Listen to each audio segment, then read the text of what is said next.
ચલાવી રહ્યા છે, આમ જનતાને સમજાવી રહ્યા છે, આમ જનતા પાસે જઈ રહ્યા છે, રોડ ઉપર ઉતરીને અમે ગ્રાઉન્ડ વર્ક કરી રહ્યા છે.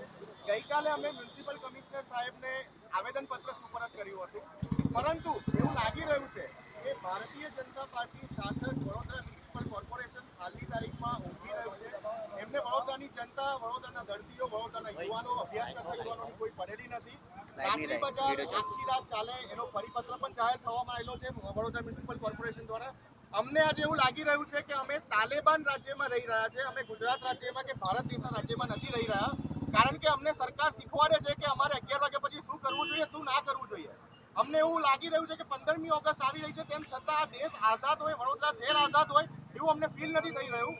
અમે અહીંયા સહી ઝુંબેશ કરીને 50,000 સહીઓ એકત્રિત કરવાનો અમારો ટાર્ગેટ પૂરો કરીને અમે કલેક્ટર સુધી જઈશું અને જરૂર પડશે અમે PIL પણ દાખલ કરીશું હાઈકોર્ટમાં કે રાત્રિ બજાર આખી રાત ચાલવું જોઈએ, સુવિધા મળવી જોઈએ વડોદરાની જનતાને, અને જો એ પણ નહીં મળે તો અમે આમરણ અનશન પર ઉતરવાની પણ તૈયારી દાખલ કરીશું.